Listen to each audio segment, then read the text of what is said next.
Now there's something particular about these sets of verses, and that is, it says, his wife has made herself ready. Ready. And, this is, for those of us who are married, and I know it's only a few of us in this room. Is anybody here engaged? Anybody here? Okay. This is where we get the title for this message, right? In Revelation 19:7. His wife has made herself ready. I think in every marriage, there's a fast one and a slow one. I don't know if that's the case with you. And I don't know if it's just me, but isn't it the case that the wife is always slow? In most and thinking about your parents, I don't know if this is. I don't know. Okay, this week, my wife and I, we celebrate our 10th wedding anniversary. This in a few days, we'll be married for 10 years. And in these 10 years, I don't know how many minutes I've sat in the car. Okay, that's what it means. That's what I mean. Yeah. Okay, that's true. Oh, I didn't mean running. I'm sorry. Oh, I thought you meant slow, like.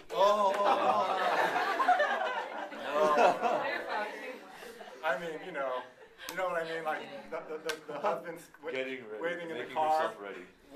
When is my wife going to be ready? That's what I meant. Sorry, I wasn't clear. Yeah. But I think this is typical. If you're going out somewhere, you're going anywhere, I'm usually the one waiting. And I think most husbands are the ones waiting. And so I don't know if this is, scriptural or what. But there is this verse. Finally, his wife has made herself ready. And it was recently that at one of these days I was sitting there waiting for my wife, and even honking the car, And I just had a real little speaking from the Lord. Well, David, now you know what it feels like to wait.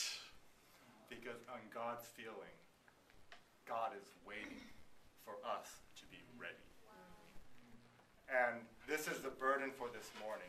How do we become ready? How can we, in our experience, be prepared so eventually Revelation 19 is fulfilled with us and thousands and millions of other believers out there, that we would be ready. And readiness in Revelation 19 is manifested with a particular type of characteristic. Did you catch what it was? Anyone? Readiness is manifested in a garment. A garment. Verse 8, it was given to her that she should be clothed in fine linen, bright and clean, for the fine linen is the righteousnesses of the saints. So this is what readiness is. And I'd like to talk a little bit about the garment, because this is a particular garment. Fine linen, bright and clean. And this linen is the righteousnesses of the saints. Now we have another set of verses here in Matthew 22. You could skip the one in John for the time being, because Matthew 22 gives us a little bit more of an angle on this. And this is, in a sense, someone who is not ready. So let's read Matthew 22, verses 2, 11, 12, and 13. Be forewarned, this is a little sober, a little heavy, but this is the Word of God. Ready, go. The kingdom of the heavens has become like a king who prepared a wedding feast for his son. But when the king came in to look at those reclining at table, he saw there a man who was not clothed with a wedding garment. And he said to him, Friend, how did you come in here without a wedding garment? And he was speechless. Then the king said to the servants, Bind his feet and hands, and cast him out into the outer darkness. In that place there will be the weeping and the gnashing of teeth. Okay, do you see that? This is, and I hope you see everything we're covering Genesis, Revelation, translation, Matthew, but the theme is the same, right? Matthew 22:2. The kingdom of the heavens has become like a king who prepared a wedding feast for his son. I mean, doesn't that kind of sound like Genesis 2:18? I will make him a helper as his counterpart. This is God's plan. He wants to prepare this bride for his son. And so this is what the kingdom of the heavens is like. And there's a wedding feast. People are there, but there's someone who does not have what? A wedding garment. It's like if I were to come in this room and we were all dressed up, but Nanny was,